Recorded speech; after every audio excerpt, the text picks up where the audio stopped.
Before the Passover celebration, Jesus knew that his hour had come to leave this world and return to his Father.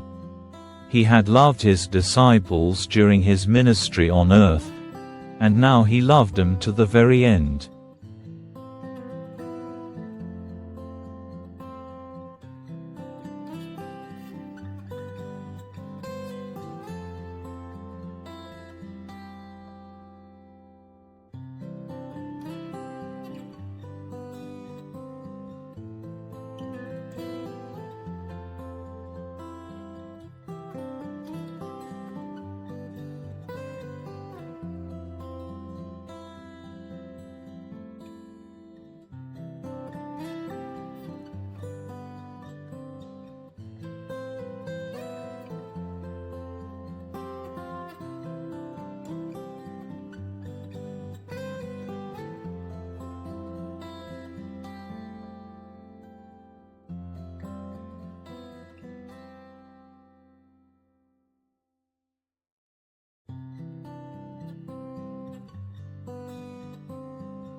It was time for supper, and the devil had already prompted Judas, son of Simon Iscariot, to betray Jesus. Jesus knew that the Father had given him authority over everything and that he had come from God and would return to God. So he got up from the table, took off his robe, wrapped a towel around his waist, and poured water into a basin. Then he began to wash the disciples' feet, drying them with the towel he had around him. When Jesus came to Simon Peter, Peter said to him, "Lord, are you going to wash my feet?"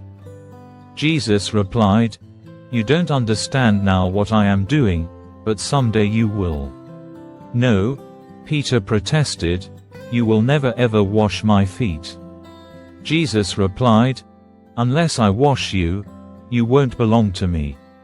Simon Peter exclaimed, "Then wash my hands and head as well, Lord, not just my feet."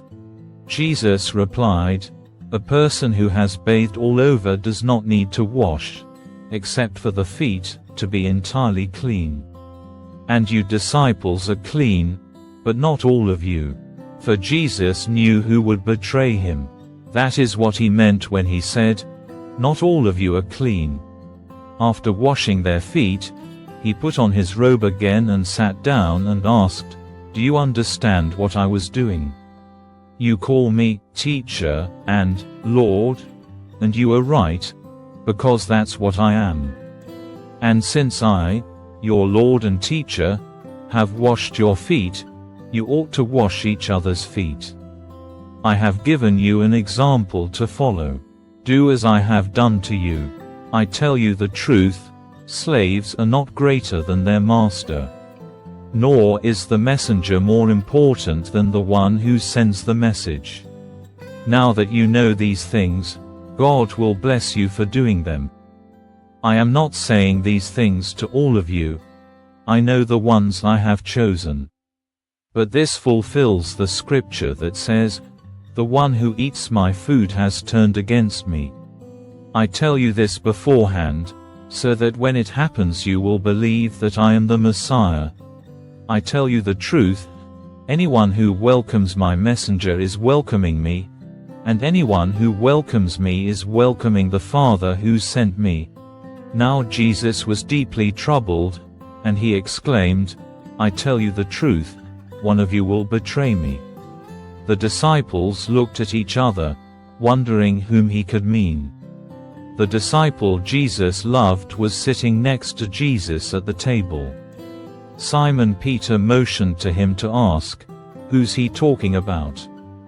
So that disciple leaned over to Jesus and asked, "Lord, who is it?" Jesus responded, "It is the one to whom I give the bread I dip in the bowl." And when he had dipped it, he gave it to Judas, son of Simon Iscariot. When Judas had eaten the bread, Satan entered into him. Then Jesus told him, "Hurry and do what you're going to do."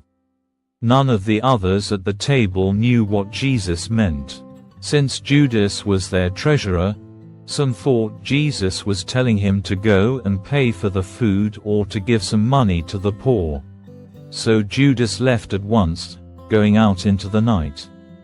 As soon as Judas left the room, Jesus said, "The time has come for the Son of Man to enter into his glory, and God will be glorified because of him. And since God receives glory because of the Son, he will give his own glory to the Son, and he will do so at once. Dear children, I will be with you only a little longer. And as I told the Jewish leaders, you will search for me, but you can't come where I am going. So now I am giving you a new commandment: love each other. Just as I have loved you, you should love each other. Your love for one another will prove to the world that you are my disciples." Simon Peter asked, "Lord, where are you going?" And Jesus replied, "You can't go with me now, but you will follow me later." "But why can't I come now, Lord?" he asked.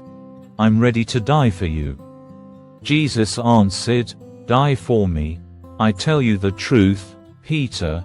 Before the cock crows tomorrow morning, you will deny 3 times that you even know me."